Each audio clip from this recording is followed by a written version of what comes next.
بالله من الشيطان الرجيم بسم الله الرحمن الرحيم الحمد لله والصلاة والسلام على رسول الله وعلى آله وأصحابه السلام عليكم ورحمة الله وبركاته. Okay, so at least half the people didn't have lunch, I guess, but I hope still some energy is still there. So my name is Ermin Sinanovic. I am Director of Research at the International Institute of Islamic Thought, the IIIT, which is the organizer of this panel. We already had two panels earlier today, and this is our third and final panel. I'll just say a couple of things about IIIT for those of you who do not know much about us. And then I would also like to ask you to excuse if I'm incoherent. It's not because I'm a philosopher, but because I was on a red-eye flight last night, so I'm a little bit bugging out, as they say, not in my element. But the IIIT is an educational academic institution dedicated to the revival of Islamic thought and reform of Muslim societies. It has been around for 35 years. We are a research institute and a publication house. We've published more than 750 books in the last 35 years. Many books we publish in English and Arabic primarily, and then many of our books get translated to many other languages. You can see a sample of those books in the back of this room. And then if you want to know more and to learn more about what we publish and see all of the books that we have, at least all the books that we brought to this convention, you go to booths number 312 and 314 in the bazaar area, and you can also purchase our books. And I don't want to say at a discount, but I guess you will be able to purchase them at least. Also important to know that our books are available on Kindle and Google Play as well, and those are cheaper than the physical copies. But so you can choose which of the three you want to buy, or if you just want to stock up on the books while we are here, that's also fine. So with that being said, let me just say a couple of things about this panel. We have three very distinguished panelists here with us today: Dr. Asim Padilla, Sheikh Jihad Brown, and Sheikh Bilal Ali Ansari, who are going to talk about a topic that is actually of an utmost relevance, I think, for the Muslims in modern times, and that is the issue of Islamic scholarship and science. You know, in modern times, with the advancement of the scientific revolution and so on, and of course the panelists are going to talk more about that, there's been a lot of debates and questions about the compatibility between religion and science. And this is not something new, actually, for Islamic scholarship. Muslim scholars have been talking about that, you know, from the very beginning. And we know that in the Quran, there are many indications about the importance of the natural world, and of course, clear signs that Allah subhanahu wa ta'ala is the one who created the universe and revealed the book, but also established the laws of the universe. And if it's the same creator, then there should be no contradiction between what he reveals in the revealed book, Al-Wahid, the Quran, as well as what he created in the world out there. And actually one of the main methodologies that the IIIT applies was a methodology that was employed by one of the founders of the IIIT, Sheikh Taha Jabal Alawani, Allah yarhamu, who passed away about 2 months ago, is the methodology of Qira'at al-Kitabayn, the reading of the two books. One book being the revealed book, the Quran, the other book is the universe in front of us. And these are both books of science. And the same creator who revealed one book created the other one. And they should match. There should be no contradiction there. But how to do that, and how to interpret that, and how to make that convincing in contemporary Islamic thought, and how to bring that traditional scholarship to 21st century is something that our panelists are going to talk about. And just one last thing, and that is, we should, when we're talking about these things, avoid projecting. I think, on the one hand, look at the traditional scholarship and say that it portended everything that came after that. But we should also avoid looking at modern science and say that it abrogated everything that classical, traditional Islamic scholarship told us about. So we are sort of between that between negation of the tradition on the one hand, which is something that we as Muslims can never accept, and also at the same time this kind of the Ijaz al-Ilmi approach, which sometimes goes into very kind of banal interpretation of the Quran. And I think we need to do better than that. So with that being said, I would like first to invite Sheikh Jihad Brown to speak. I would give every speaker maximum 20 minutes because the whole panel is 75. So if each of them speaks for about 20, we're going to have about 15 minutes for the Q&A. So thank you very much for being with us here today. And Sheikh Jihad, your turn.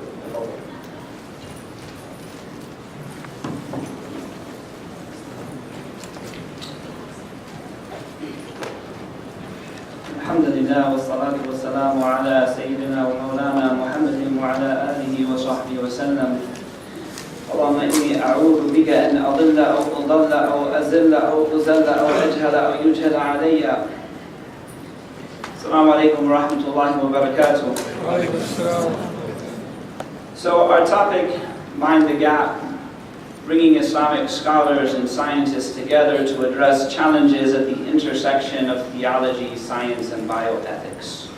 I called my contribution Border Crossings, or recognizing the challenges that face knowledge migrants and information tourists. So we'll set the scene. Baltimore, 2016, the first days of summer.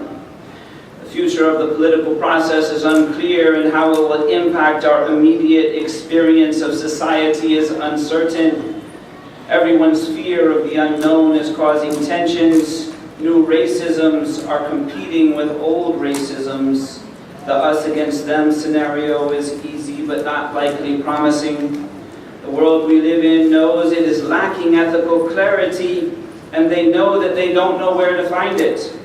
Life does have meaning, survival of the economically fittest. Might makes right, violence pays, caring can get you killed, and the bottom line is king. Aggressive advantage and the exploitation of opportunity is a language of its own, the language of compassion, empathy, wisdom, and ihsan is a foreign tongue, where we define ihsan as the confluence of altruism, quality artisanry, elegant poise, intelligent deference, reverence, and spiritual mindfulness. It is a language only spoken by the brave. Ihsan is a language that is only spoken by the brave. Impetuousness, irreverence, and opportunism are the patois, or the vernacular, of the weak and the frightened. There's a cry for help. Films like The Purge, or an older one that some people may not know, Battle Royale, which was a Japanese novel that was the precursor to the Hunger Games series, or a new television show that's coming out based on an Australian movie, Animal Kingdom. These are a cry for help. Phenomena like gangster rap and pop cultural expressions like inking and body piercing, or even cyber vigilantes like Anonymous. These are all expressions of where people are at right now in our world, and if you think that that is not part of your world, this is very much and very rapidly becoming part of your culture and your communities here in the United States, and even faster in the countries where many of our population here in North America came from. These are expressions of where people are at. People are trying to put on their game face in a world with no options. So who's going to give them these options? So there could be an alternative context. Right? Religion is not about divorcing the dunya. That was an Enlightenment debate that took place in Europe. Allah subhanahu wa ta'ala calls our attention to the value of the dunya.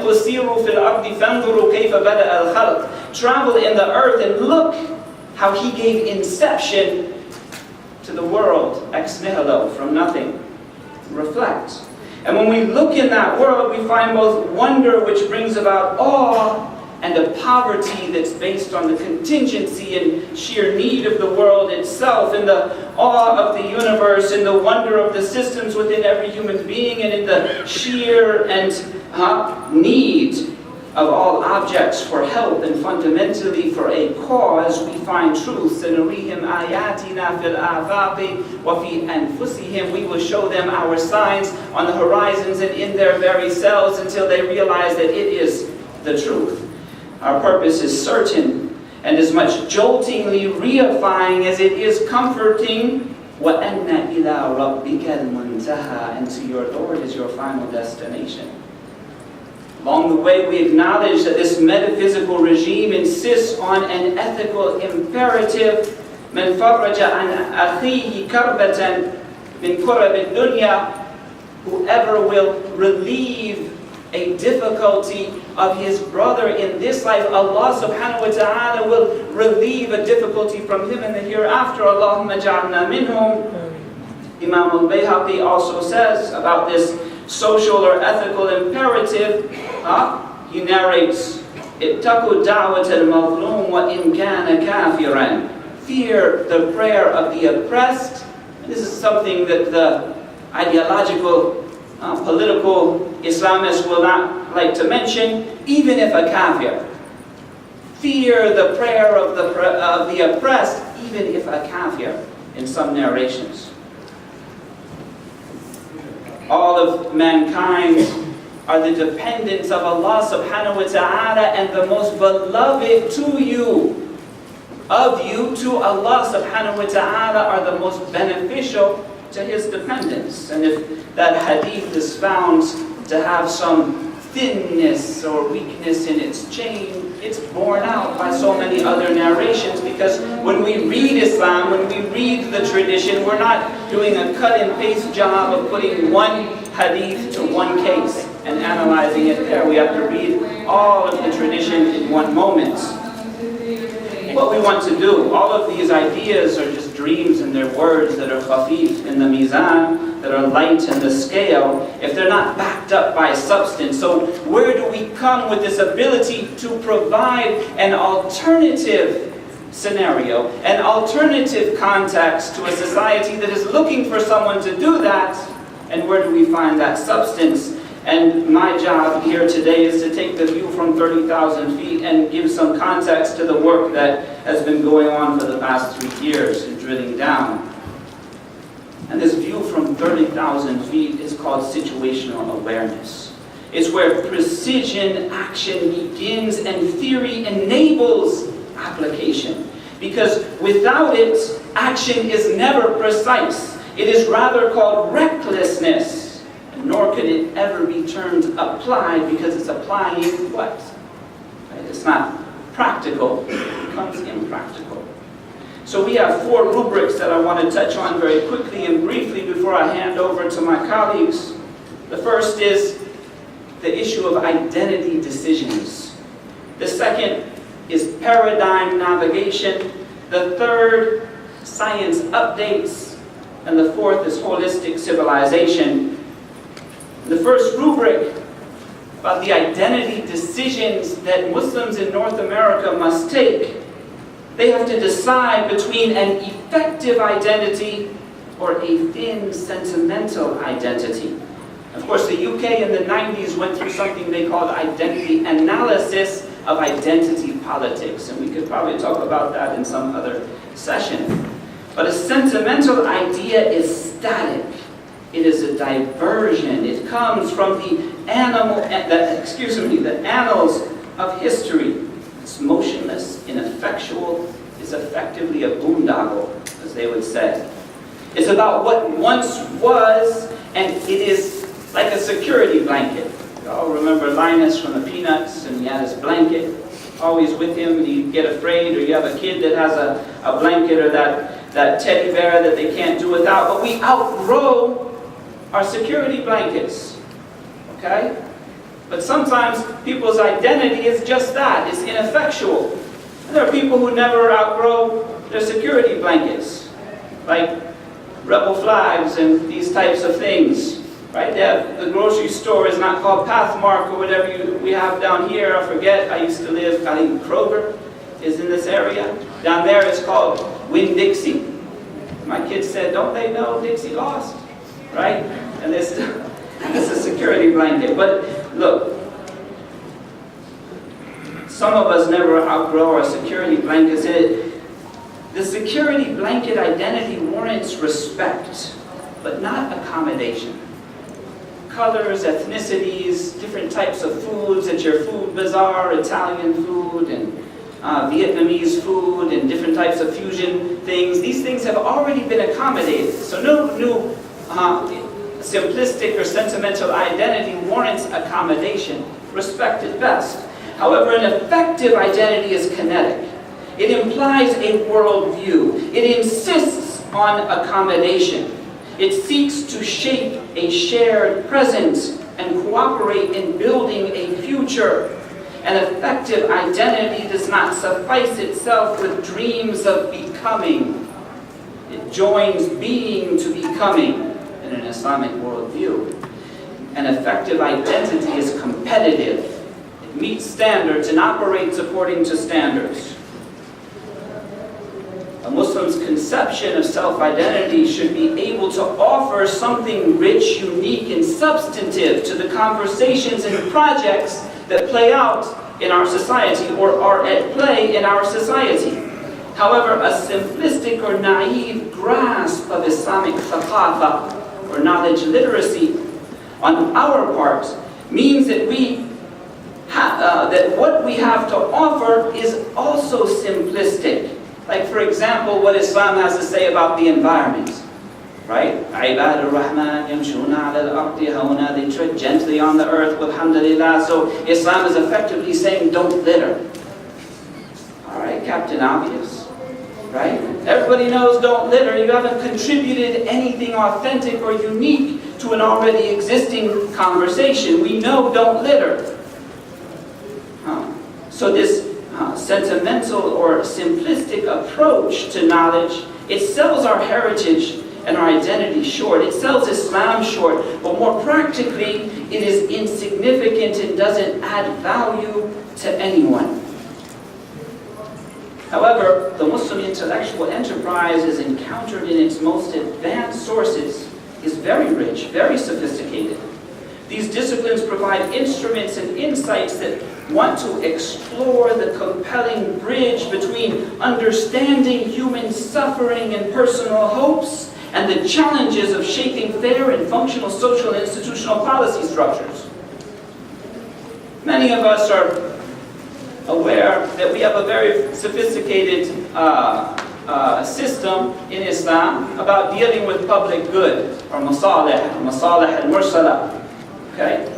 But in one of the primary texts of Maqasid al-Sharia, or Masalih al-Mursala of Sultan al-Ulama al-Izz ibn Abd salam, he brings our attention to a nuance that we may have missed earlier. And this is a sensitivity of Islamic teachings to psychological well-being. He defines a maslaha, or a good, as, of course, pleasure and what leads to it. Okay? Or happiness and what leads to it. And a mafsada, or a harm, as pain and what causes it. Or gham, anxiety and what causes it. These nuances are there and they echo if we would listen. We might understand is that as we reach out to draw on the sources of our deen to have an authentic contribution to the conversations we engage in with our neighbors, that a system has been produced and created that accounts for these ideas. And when we lose these underlying ideas, our representation of the system is robotic at best.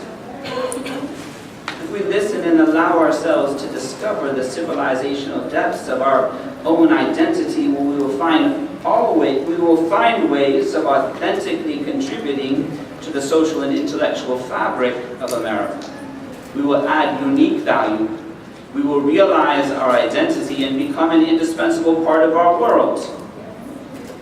The second rubric of our 4 rubrics So that's the count up, right? So I've only been speaking for 6 minutes. That's good.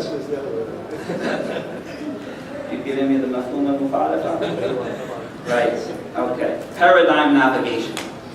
Understanding when we move out of the space of one discipline and we cross over the border into another room that is the purview of a different discipline and has its own language. Being able to navigate these spaces deftly allows each of these disciplines to be effective in its contribution. So let's assume that Muslim participation in theorizing about science has two objectives. The first is to discover entry points for an Islamic contribution to scientific programs. And the second is to really break down and analyze the challenges to faith that we think are there from what might be considered scientific arguments. Now, to do this effectively requires a distinctive awareness of the key principles of any particular disciplinary field and how it makes itself distinct operationally and theoretically from another field. When a conversation or inquiry moves from one space like policy development into another space like mental health diagnosis, we need to be aware of the particular set of specialist skills that are required to speak authoritatively on this new angle of the topic that we're investigating.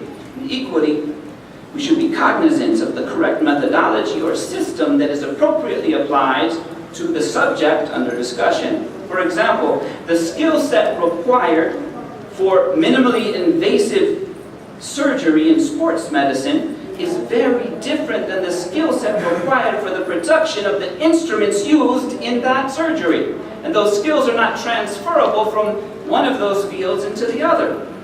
The respiratory system and how it functions is very different than the regime employed for the development of computer chips. You wouldn't apply the same methods and skills to the other. The nervous system does not operate in the same way as the field of insurance adjustments or supply chain management. Being a civil engineer does not position one to identify an effective regime of medical treatments for a patient that requires heart bypass surgery. But then again, does it? Because I have some ideas about how that could be done. Right? See if I could get someone to give me a microphone to talk about it. Or how to design a school in a layout conducive to educational and behavioral development, for that matter. I'll tell you, the academic field of theology relies on the skills of metaphysics, ontology, and logic, whereas the faculty of history uses manuscript analysis and philology, or textual forensics, comparative dating, public and private records, or document comparisons. So we'll keep moving quickly because we have, we'll call it 10 minutes left. Paradigm navigation. When it comes to fields in the physical sciences, there is a fundamental difference between, for example, neurology and neurosurgery on one hand and philosophy of science, of that science on the other hand. So in our scientific laboratory work, there are outcomes that we may document, or that we will be documenting, that will give us the ability to predict the outcome between the encounter of different causes and effects. But what this data that we bring together in the laboratory, what it means to the universe, what it means to a greater reality, that is not handled at the level of applied laboratory science. That's handled at the philosophy of that science. And there's a field called philosophy of science, but the skill set to be a specialist in philosophy of science is taught in the philosophy department. It's not taught in life sciences or the physics department or something like that. And you will have people who are trained in physics, trained in the life sciences, who will actually go into a degree in the philosophy department, and they will move into the theoretical area. But what we have to observe as Muslims looking at these debates that are going on, we have to understand that not every applied scientist is particularly very good at the philosophy or the theory of the field that his applied science is in, or her applied science is in. but to take that into account when we're considering the arguments that are going on. The legacy of Islamic medicine and astronomy and mathematics has shaped the developments of these very same fields in the European West historically in the past. But so too did Islamic law and even Kalam theology and logic and linguistic analysis. Okay? So, Islamic theology actually shaped the framework of pre-Protestant Revolution Christian theology, Catholic theology, up until Vatican II officially, 1964 or so. Etienne Gilson, Jacques Maritain, and others. Even some people to this day, like philosophers like Charles Taylor, you'll find that they're grounding their ideas about ultimate reality in systems that reach back to an influence from Muslim Spain. Okay? In London, you will find that every barrister must belong to one of 4 inns of law. What are they? Inner Temple, Outer Temple, Gray's Inn, Lincoln's Inn. These 4 inns of law were established by crusaders coming back from the Middle East. Where they got the idea of 4, it could just be a coincidence, right?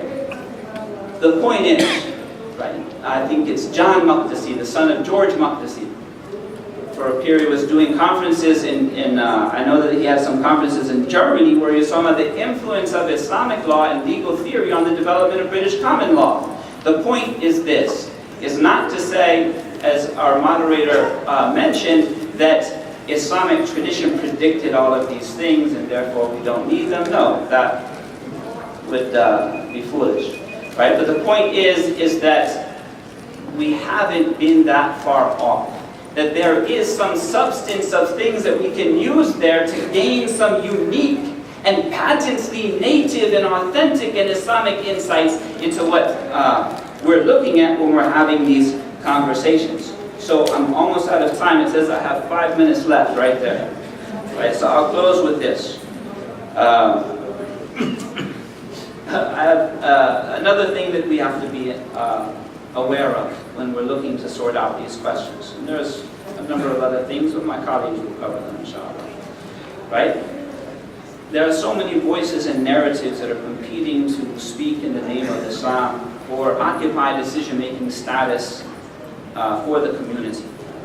And there are 3 perspective areas that impact on this idea of narrative policy control. We have to understand the different dynamics that are jostling with one another when we're trying to sort out these issues or have conversations or even support conversations about these issues. So these 4 perspectives from which we could analyze the situation of narrative control. The first is motive, meaning intentions, incentives, and drivers. People want to be involved in narrative control of the Muslim community or speak in the name of Islam. The second is ideology. What version of Islam do you follow? The third is declared objectives. What are the ends, either consciously or subconsciously, that you are looking to achieve through your involvement, right, in speaking in the name of Islam? 4 is aptitude or skill set, and you deliver. And 5 is capacity, assets, and resources. We're currently in a phase with the community in North America where those who control the assets and resources control the narrative. Right? That's the situation. We have to ask ourselves, how effective will the narrative ever be, right, when that is the situation? But what we want to look at here, more importantly, are what are the objectives that we want to achieve?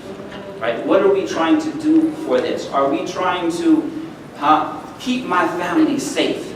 Keep my kids on the straight and narrow? Are we trying to bring the mission of Muhammad to a people who have not yet received it? Or am I trying to, through my work, trying to help people to understand that Islam is a value add to your community and not a danger? All of these are very, very valid objectives. When we're clear about objectives, the tactics will start to possibly make sense. But when we're unclear and our objectives are operating in the subconscious, our tactics oftentimes don't make any sense or we're at cross purposes. Right? I went to one community and one of the members of the board said they had a very ambitious building project. the chairman of the board said once that, he said, I want to make this place like Vatican City. Right? Another member of the board, old Syrian doctor, he said to me, he said, effectively what we're trying to do here is keep our kids from fornicating. Right? Well, I mean, that's good, that's important, right? Hopefully we can achieve that, right, with tawfiq from Allah. But hopefully our objectives could be a little bit more far-sighted and therefore inclusive of all of these smaller things. But understanding the context in which we're trying to have these conversations, not selling out our own resources, because that's what allows us to make an authentic and effective contribution. Barakallahu feekum. This is what's important and at the very bottom of everything. Ahsanallahu ilaykum.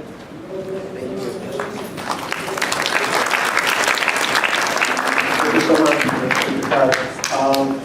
Our next speaker is going to be Dr. Asim from the University of Chicago. I just want to mention for those of you who joined a little bit later is that the organizer of the panel is the International Institute of Islamic Thought. We have our publications, some of our publications available in the back, and the rest of our publications are available in Bazaar at our booth at 312 and 314.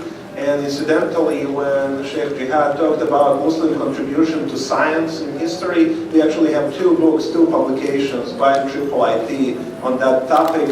And if you want to learn more about that, the brother who's standing over there in the corner, Brother Ubay, can point you to the right books. Did you just talk about that? Bismillah wa salatu wa salam ala Rasulillah. اللهم علمنا بما ينفعنا وانفعنا بما تعلمنا وزدنا بفضلك علما وتعليما انك على كل شيء قدير. So alhamdulillah, inshallah, I'm going to try to move from philosophy and theory to a little bit of a practical focus for a moment, if you indulge me.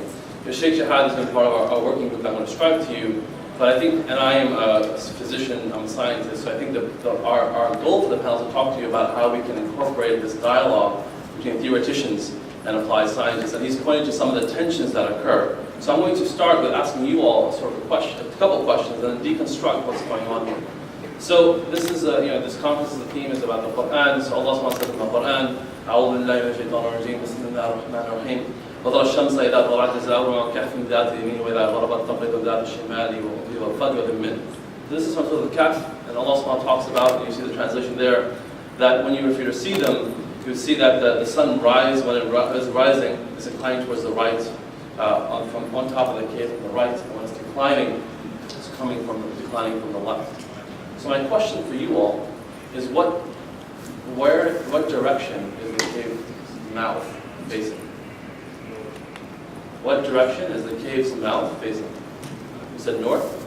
So the cave is facing north. The mouth is facing north. So then you see the sun rising on the right and the left. Okay. We're sure about that? It's the south. South. How's the south? If the sun rises in the right and it moves and sets in the west, then most of the day it's in the south. So of the group here, who believes that the mouth of the cave is towards the south? Raise your hand, please. Okay, and those who believe that the cave's mouth is towards the north, raise your hand. Okay, all right. So, and the rest of you, it's too difficult. I'm serious, but we're not going to go on. I need to deconstruct what we're talking about. So seriously, those who believe that the cave's mouth is towards the north, raise your hand. Because you would believe that on the right, if the sun rises from the right, we believe the sun rises from the east, that the opening has to be towards the north. But what if we were to say the cave faces the south? What would you do? You have many options. You could say that the Quran, the perspective of the Quran might be metaphorical. Right? You could say that actually what was happening in 309 years when the people were in the cave was that the miracle was happening for those 309 years where the sun rises from the west. Right? You would have to resolve a tension. And the people here, when you're thinking about how we answer this question, you automatically, what happened was, well, I'm thinking about what I know about the world. How do I view the sun rising, what I've seen in my life, right? But when you're facing a text, or you're facing something else, you have to decide, what am I more certain about? The Quran's verse, and then I'm going to try to explain the way I interpret it, or my own view of what has happened, what I've seen every day for the rest of my life, 38, 50, 50, whatever years I've lived. You're deciding upon what you're more certain about. And you use that to analyze what's occurring with our religion. Let me give you another view. This is hadith, right? So wahi, as Dr. Min said, wahi, makhluq, ghayr makhluq, if you construct, this is wahi, right? So certain, Sayyid Bukhari, if you want to go that way. But Rasulullah says, وَصَلُّوا كَمَا رَأَيْتُمُونِي أُصَلِّي. So pray as if you're seeing me, as if you saw me pray, like how I pray. We believe this, right? So now, as we all have prayed, we just went to prayer. There are hadith, Ibn Mas'ud and others talk about, very hadith, talk about different ways of Prophet pray. And they're all graded sahih, right? In chains of narration. So how do we, as individuals, looking at a religious text, then decide, did Rasulullah pray with his hands at his side? Did he pray with his hands across his chest? What do we do when we have two narrations that are of similar grade? Do we take one or the other? What do we do? Go ahead. Depending on the situation, how you interpret. So you're saying what? In the context, What context? that particular that might be one time is possible, we need it another time. So what you try to do is resolve the tension by coming up with a way that you can accommodate both. Yes. But you have not seen Rasulullah pray. No. Okay. And both narrations, those individuals saw him pray. Yes. Right? So So either that, are he, does, that does not mean that there is, I mean, the person has to make a decision that there might be the way he did it both ways, so both may be possible. my point isn't, we're not trying to resolve, I'm saying you're trying to use knowledge of how to resolve a tension that occurs when you believe that both are certain. Both narrations are certain, right? Yes, but the certainty in the context of one person who is here. Yeah.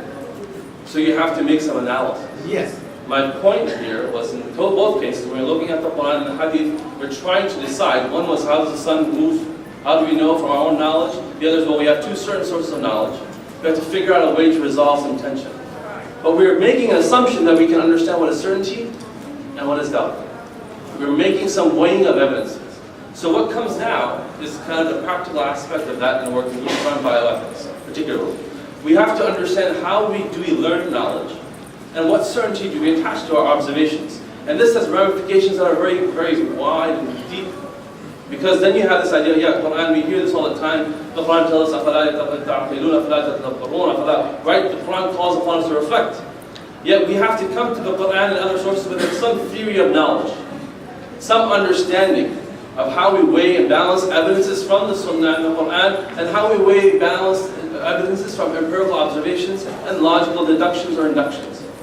Because that has ramifications on whether you believe there are miracles or not. Right? I said one way to resolve the tension about that verse would be that we say that miracle occurred for 390 years. That the sun rises in a different way because it opens to the sun. Right? We have to resolve how we believe what Musa did with his staff. And there are, in our tradition, there are individuals on different spectrums how we resolve miracles, based on some understanding of what occurs in the Sunnah of Allah subhanahu wa ta'ala. We have ideas, as Sheikh Jihad talked about, how we deal with what is right and good in this life. Right? So the panel before, they were talking about rape or something, and they said, is rape wrong? You decide, well, I can decide as a community the rape is wrong, right? I can decide as a community, but then when do I know when do I decide things such as other things may or not be right or wrong? Is it on the basis of a community, or is it based on scripture? And then how can we discern what is more certain? Right? When can there be lying be okay? When we talk about the applied fifth sense. So we have to weigh evidences. So I'm not going to talk about my program at the University of Chicago. We do this thing on National Islamic Medicine. The only point here for this slide is that we want to use data and look at how Islamic scholars deal with science, so that we can now move beyond a very, as Sheikh has, a static view of the world. And here's the case in Islamic bioethics, very in a brief manner.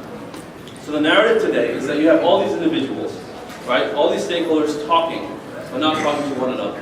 You have physicians who talk about medicine and science, right? And they talk to the community, so they give advice to patients. You have imams who talk to patients about issues. It might be about abortion, mental health care, organ transplantation. You had here in this conference some Islamic Baptist panel yesterday, I believe, right? But the physicians are often not connected to the academy. They're not connected to the philosophy of what their medicine is about.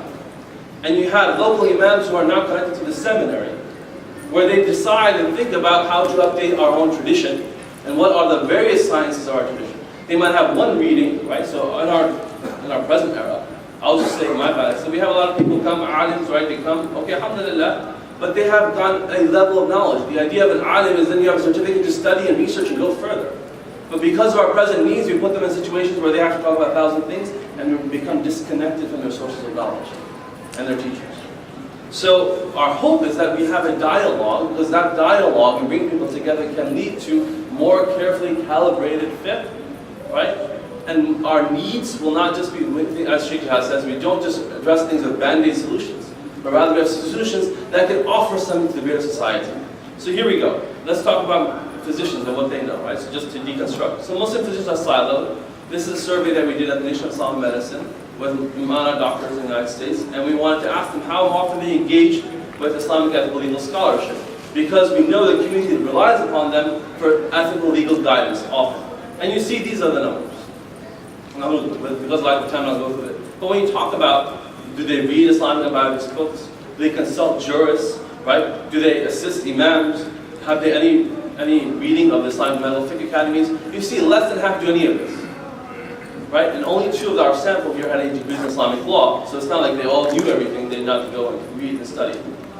When you then look at the discourse that they produce, this is a friend of mine did this literature review.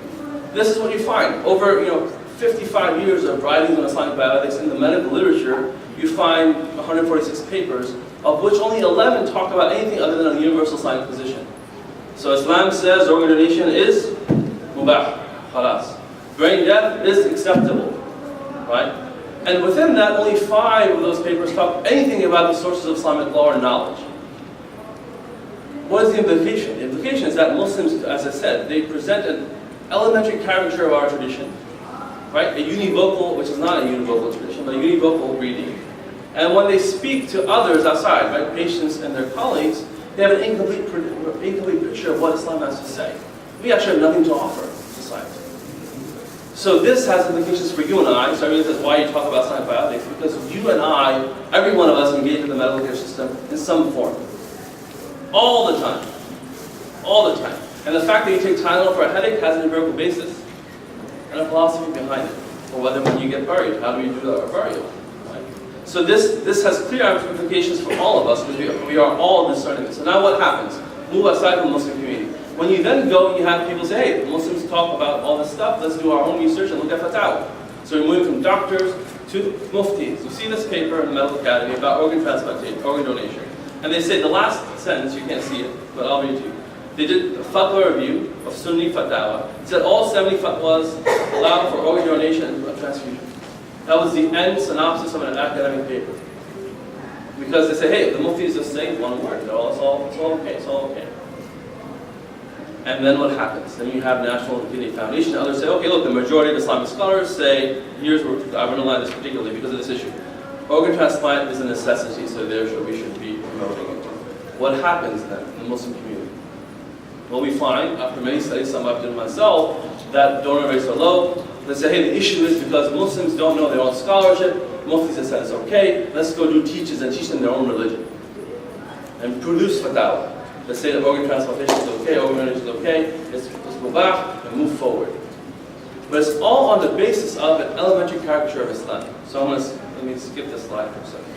Well, let me give you one reason to put this slide. What happens is that a Muslim physician then looks at fatwa and he says everything is a medical necessity. When you have a hammer, everything is a nail.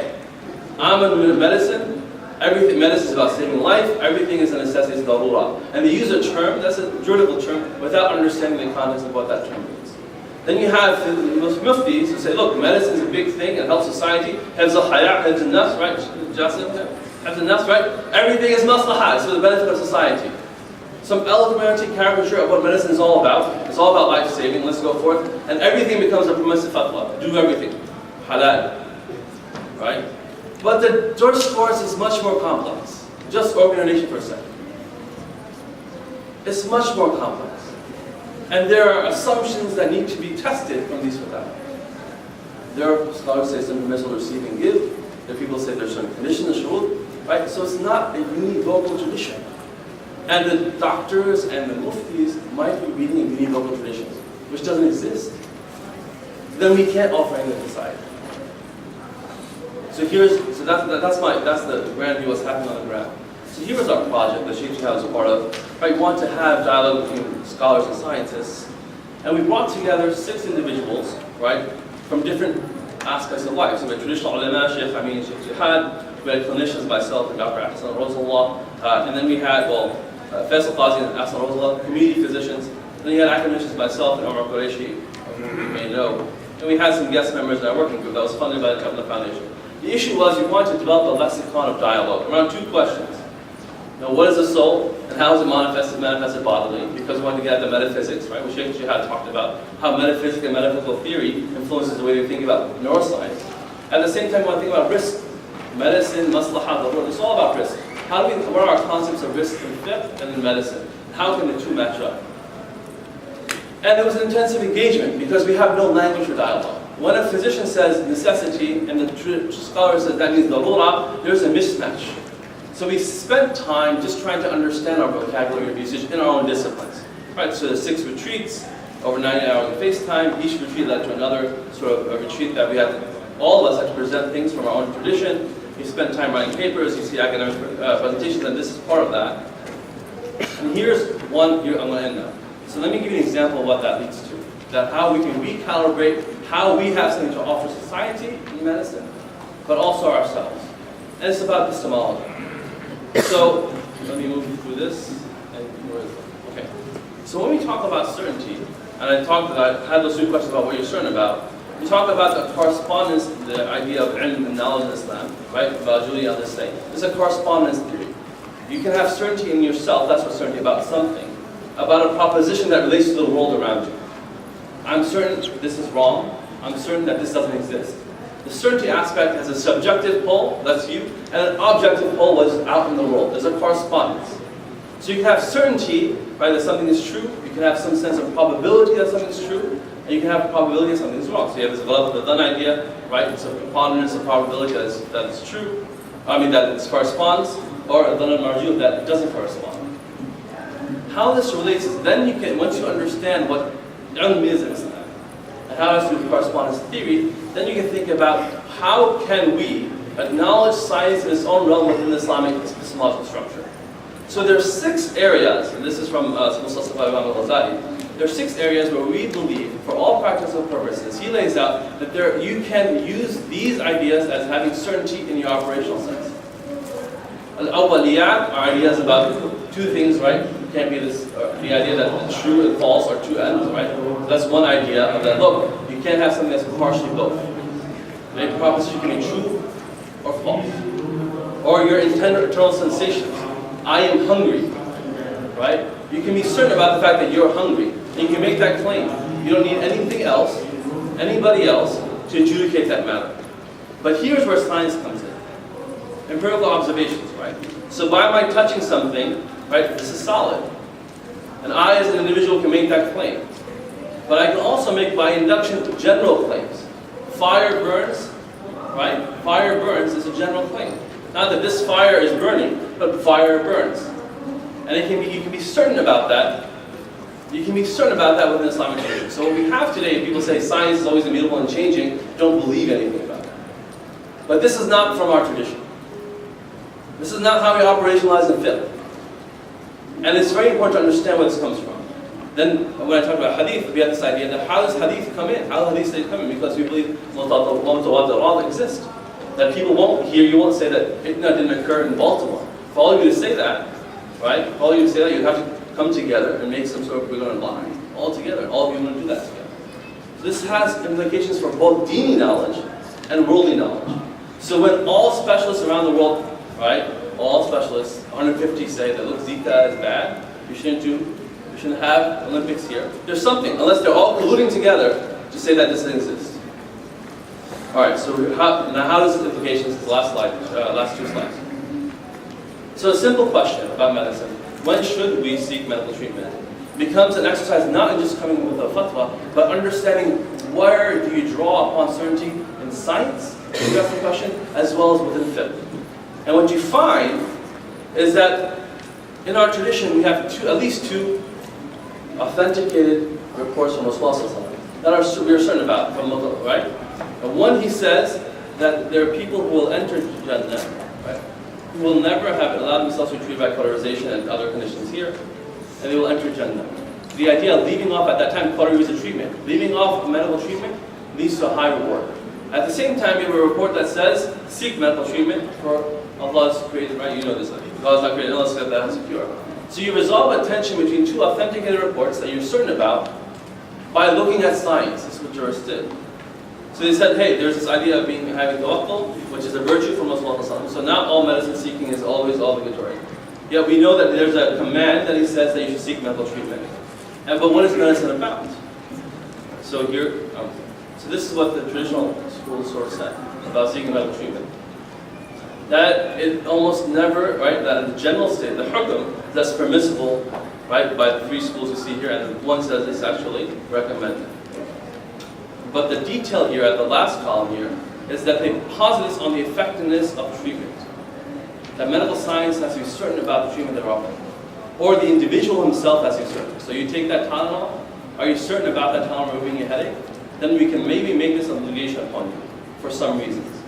But if the science is not certain, and you're not certain, then perhaps it just never becomes an obligation. Why is that important? Then you're not sinful for leaving it. Right? And when we talk about medicine, each one of the things that a doctor recommends has some basis upon it. So we've seen it in the literature, right? In medical literature, you do studies about it. You have make a claim. So this is too in depth for this moment. But my point is, the Islamic juridical tradition takes all this idea about certainty and epistemology within medicine, and then says, hey, let's look at that discipline itself, what they say about their own treatments, and then incorporate it with them. But take it at their value, how people within the discipline adjudicate their own certainty. So here, I want to stop this. Here's my recommendation, right, for this idea, that epidemiological science, right, can be and will be incorporated within our fiqh calculation. When you read fatwa that have no idea about what medicine is about, and they say cure and disease, you know that they don't understand what medicine is. And when you have Muslim doctors saying it's all about darura, they don't understand what Islamic law is. And what we need to do is bridge those people together. And I'm working up trying to have this conversation by just looking at one issue, and that was about epistemology, and that has further ramifications for everything that we do. So let me now let Sheikh Bilal talk about another way that they brought science to university. Excellent, thank you so much. Jihad has been telling me that I'm putting product placements here, so I'll put a few more. So, because they are relevant to what Dr. Asim was talking about. One is a triple IT book on ethics of reproductive health, and the other is a book on epistemological integration, both of which are very relevant to what he was talking about. And Dr. Asim is going to be a triple IT research fellow with us from early September, inshallah, till early December, about 3 months. So we're going to continue this conversation with him. So Sheikh Bilal, I was told that you're going to speak less than the two, not combined, but each one of them. So I was told that.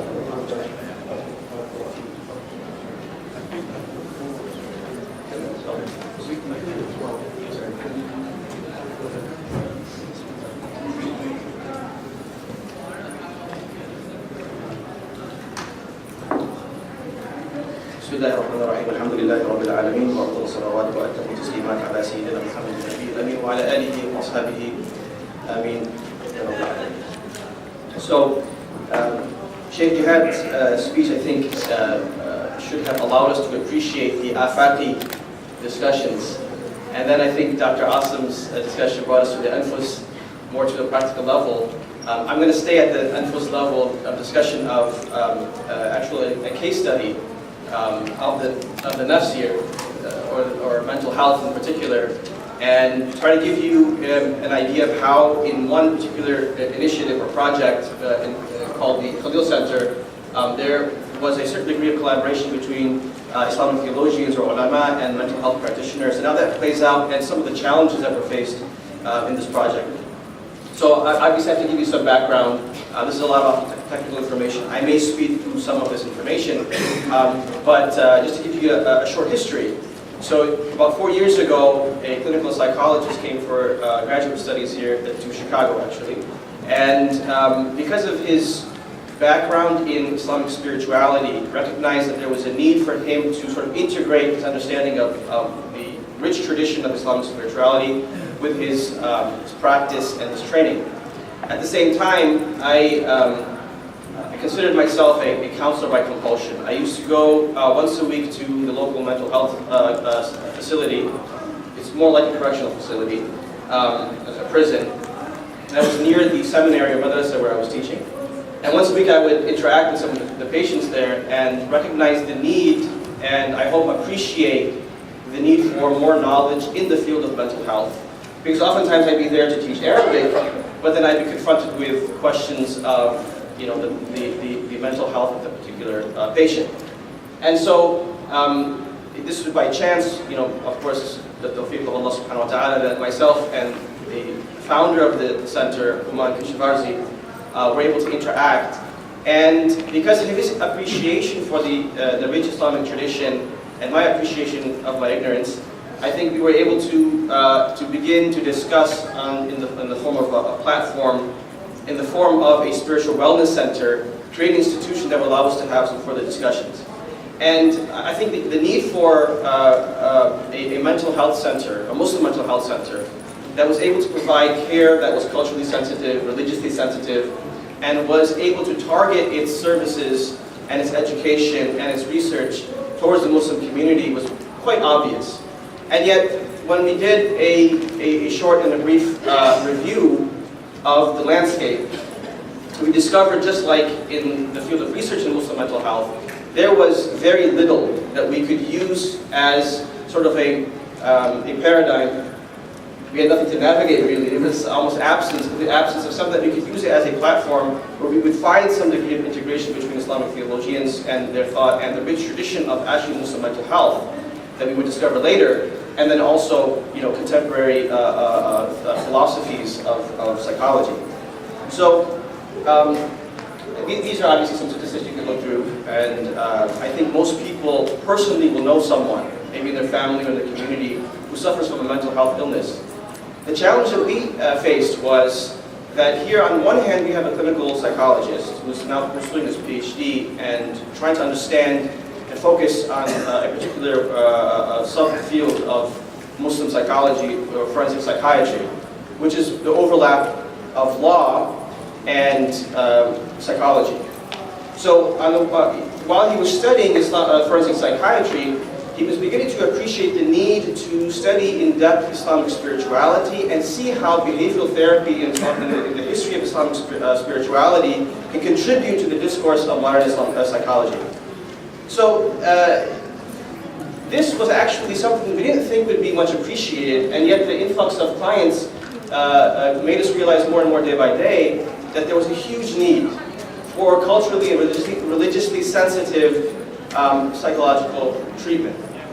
Now, you might have noticed that we don't call the Khalil Center a clinic. We call it a community wellness center or a spiritual wellness center. And that was because of the concerns of Muslim quote-unquote clients. Most clients are concerned about their mental health and their spiritual health, and yet have a difficulty navigating between the two. What is something that may be clinically diagnosable as a mental illness, and what is simply just an issue of a lack of tawakkul or yaqeen? So there were a number of reasons why people hesitated to go to a conventional psychologist for treatment or psychiatrist. And so we addressed some of these concerns. Now, what's really unique about the initial board that was established by Khalil Center was that it was, we hope, a manifestation of a desire of practitioners as well as ulama, theologians, to create that discourse which Dr. Asim presented so nicely in that slide. So, like, for example, on our board consists of psychiatrists, clinical psychologists, neurologists, as well as ulama with backgrounds in applied behavioral sciences and also in other various sciences. So on the one hand, you have an appreciation, and I think this is the first point I want to emphasize. I have a very limited amount of time.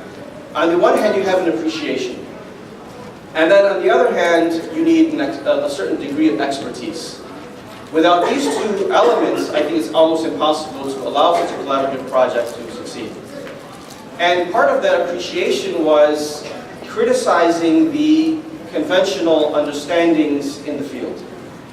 So in the field of actually, in mental health, we realize that there's actually a lot of this critical review of conventional psychology. And they've come up with a lot of terms, oftentimes very technical, highly technical and difficult to understand. So there's this biopsycho-socio-spiritual approach now to mental health. Right? The psycho-spiritual approach, which also incorporates like the jism and like physical health, and also incorporates intellectual growth. So we call this the biopsycho-socio-spiritual approach, but it's really just a more holistic approach to the human ontology. These statistics, I'm just going to run through them. What I want to get to is actually what challenges we're facing now. Now, Sheikh Jihad mentioned so eloquently and articulately that there needs to be an ability to navigate the paradigms, the scientific paradigms of the time. And if one was to identify some of the main critique of science, modern science, perhaps at the forefront of those philosophical problems is reductionist empiricism. And the question is, how do we as mental health specialists, practitioners, not myself, but others, deal with that in their daily providing of services? And so, if you look at the type of services we provide, we have prevention, intervention, wellness, and then we also have the question of education and research. So one of the challenges, the first challenges that we faced was that we have this huge limitation of resources, human resources and financial resources. But we want to, before we focus too much of our attention on providing services, be also able to educate and research, create models, create standards of practice, right? Answer the very basic questions like, in Islamic law, is it permissible to involuntarily hospitalize someone? And how does that relate to the problem in modern science of institutionalization, the mechanization of science, and how it creates this sort of a tendency, this assumption that everybody should be institutionalized if they have a mental health issue. How many issues are people dealing with which are really not clinical, and CBT, cognitive behavioral therapy, doesn't even deal with until it becomes a clinical issue? Where does, for example, the masjid and the normal social experiences of a Muslim help with issues of depression, for example? So a lot of this research needs to be done. We were recently doing research on the Ottoman mental health system.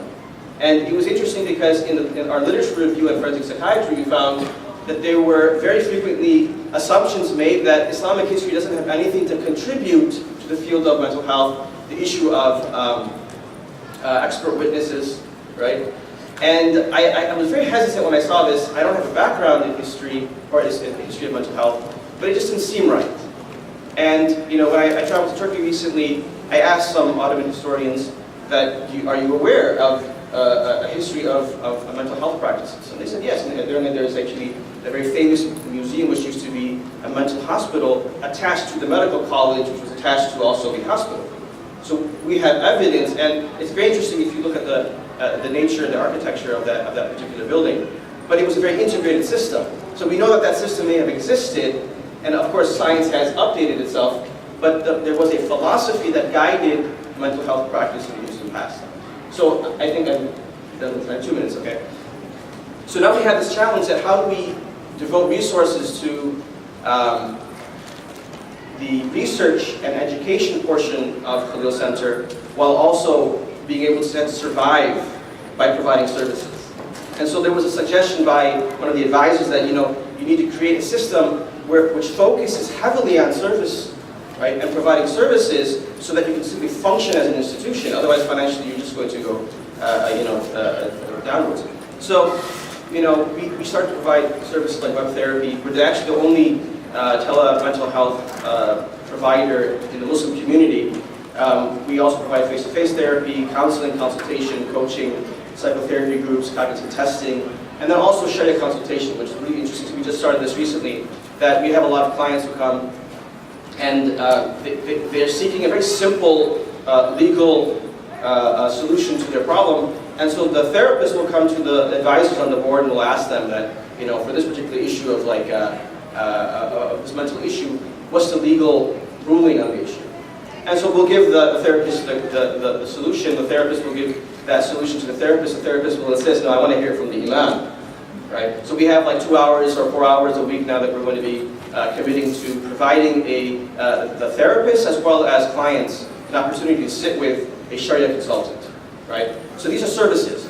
But the bigger problem is, this is the beneficiaries, that we want to educate our therapists as well as the scholars who are involved in providing Sharia consultation, basic training. So we have like Imam intake training, where we provide imams some basic training as to how to receive a client and recognize what is something they can probably deal with through behavioral therapy and what they should refer to a professional.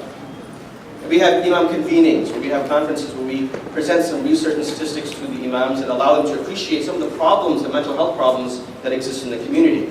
And at the same time, we have therapist internship training, where we deal with some of these issues, critical views of science in modern mental health. So I'm going to wrap up with this because we had to go through this, but just to sum up, some of these challenges, I think the only resolution is advanced learning, both from the perspective of the practitioner as well as the ulama and the theologians, and providing platforms for further study. Continuing education is a very important problem. And as Sheikh Jihad once said to me, with the dissolution of the endowment system, we have like a responsibility to build those platforms again, to allow this collaborative work to continue and to succeed, and to provide standards of practice and solutions that will, inshallah ta'ala, be implemented on a global level. May Allah subhanahu wa ta'ala give us all the peace.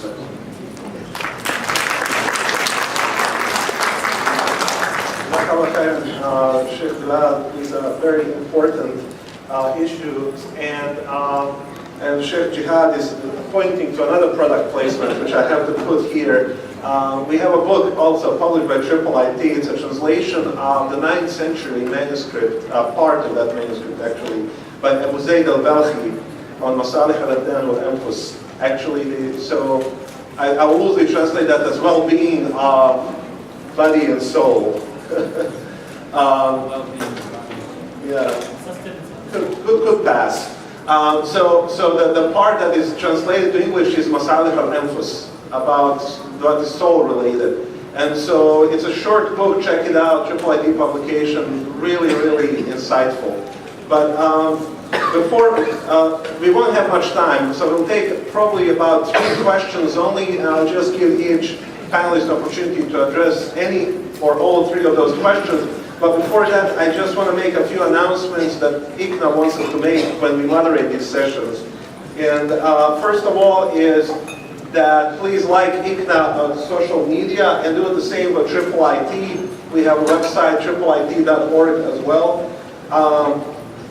Go to the ICNA convention website and give a feedback to ICNA. They would like to know how we can improve the experience, as well as next year's convention is going to be in April as opposed to in May because of Ramadan. And you can also check other messages by downloading ICNA's app, which can also give you a full schedule and program and bios of all the speakers. So let us take 3 questions and then I'll ask each panelist to address them. So Dr. Jassim, and then Brother. Yes. So I really appreciate the work that Dr. Asim and Sheikh Bilal, Sheikh Jihad are doing. And as somebody who's involved in fatwa, the number of capacities and the Sharia and Islamic and fiqh, I think that's the kind of committee that you can ask for fatwa when it comes to medical issues.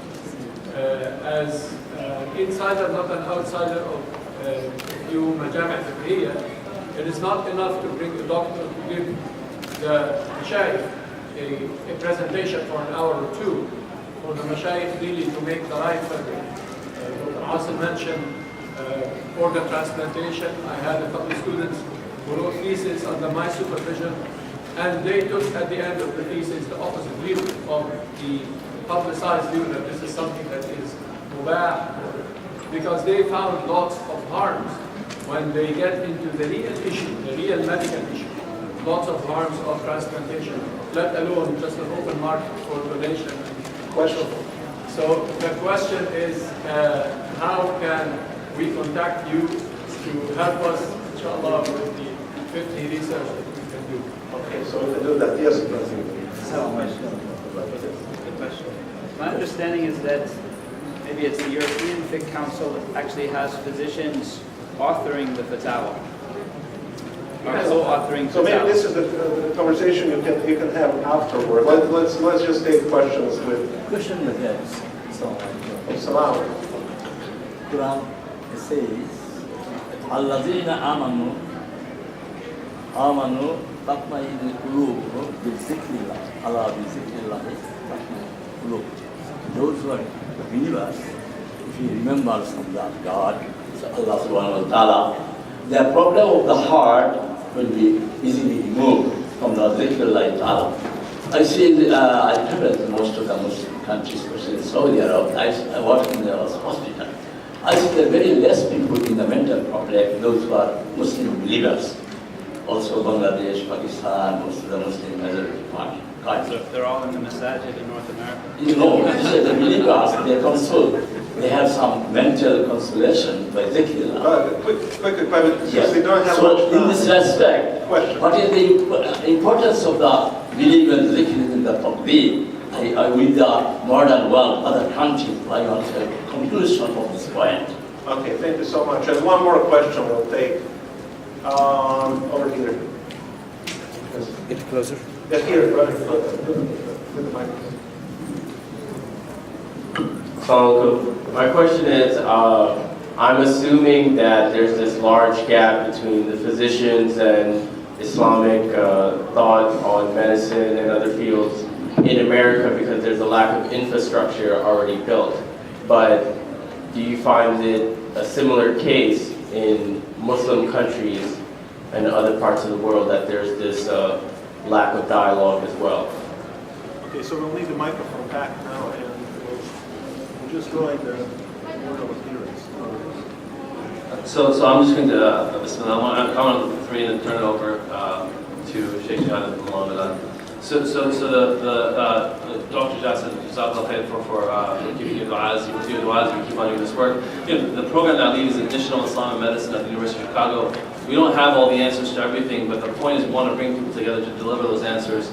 As the second person mentioned, there is a lack of infrastructure, there's a lack of lexicon, there's a lack of sustainability within these sorts of dialogues because they're like one-off sort of band-aid solutions, right? So we spent 3 years in dialogue to just talk about certainty, right? And if I said I need 10 years to talk about organ transplantation, I don't know if the community would sustain that, and we don't have infrastructures and institutes that want to be in the long term for that. So I think that Mulana Bilal, as he's speaking about, we are trying to be a place where we can start to have the dialogue and then develop individuals who can have feet in both worlds and address the challenges today. So you can look up my stuff in Chicago, but I agree there are other institutes like this, other places similar, but don't have the long-term sort of buy-in.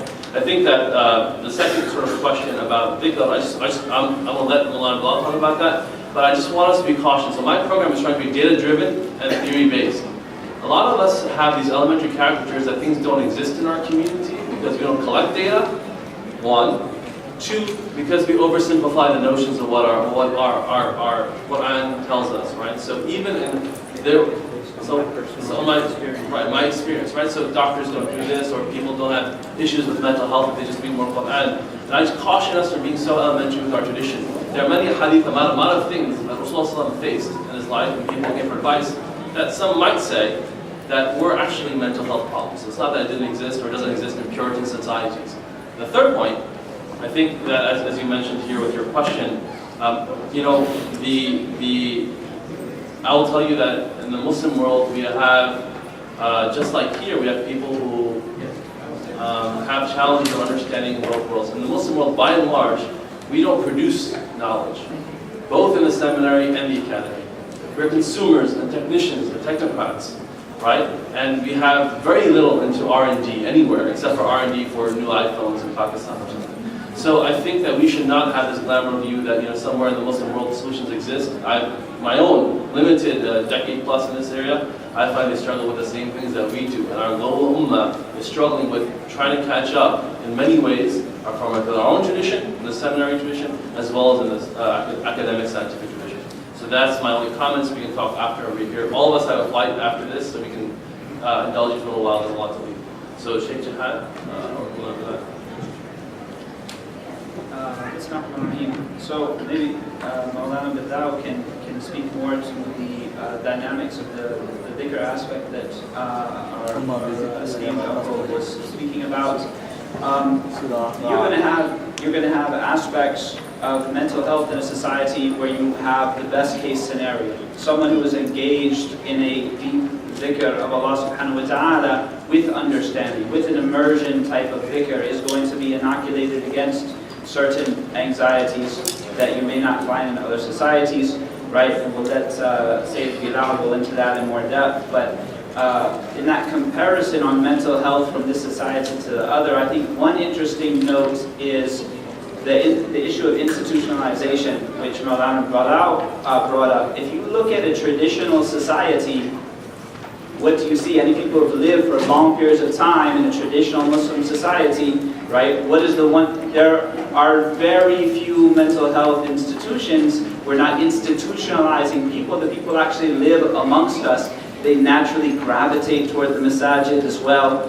And you can see that, for example, in the city of Damascus. And the sort of socialization of mental health difficulties, and we're talking about clinical difficulties, is more robust, more humane than you might find in certain industrialized countries that want to put these people out of sight and out of mind. Whereas in the city of Damascus, right, we live with these people, we're gentle with those people, they remind us of gentleness and the need for that, they gravitate toward the masajid because in theory, the masajid is where you'll find more gentle people. And in a city like Damascus, you do find it to be that way. Hasn't been my experience in other countries, however. So there's that point on institutionalization. And then someone asked, do the same conflict exist where there is cross-disciplinary communication between scholars of Sharia sciences and health practitioners? I would say that in the Muslim world, I would say it depends on the society that we're talking about. It depends on the country. There are certain countries that are knowledge societies, right? My experience is with the city of Damascus, where you have a very, very high level of knowledge, practice, and a very, very deep level of acumen in the application of Sharia instruments and methodologies. And then there is also a natural relationship between physicians and scholars. They're constantly communicating with one another. They're constantly sharing because there are structures set up in that society that enable frequent meeting, frequent sharing, right? At the same time, a lot of physicians are also students of knowledge in the city of Damascus. Some of them have, through part-time study in the evenings, become effectively scholars in their own right. And I've seen people on a trajectory when I first met them in 1994, and I go back to visit Damascus, Allahumma farrij anha, right? That they are extremely accomplished after spending suhbah, long periods of time with great scholars. And then you have examples like Mufti Abu Yusra Abadi, who was one of the most well-known and accomplished scholars, who was Mufti of Syria in the 1960s, was also a practicing physician, right? And one of the greatest resources of Hashiyat ibn Abedin in the city. So most specialists in Hashiyat ibn Abedin are getting that from Abu Yusra Abedin, who is also a practicing physician. So where there is deep scholarship going on, where people are drinking deep from the well of Islamic Sharia disciplines, you will find that there's a lot of amenability, there's a lot of people working and understanding the dynamics of what's going on together. When you have places that are essentially knowledge deserts, or they have adopted a version of Islam that is one-dimensional and more sort of heavy-handed, or a cookie-cutter approach, or more ideological, right? You'll find that there are these rifts and difficulties.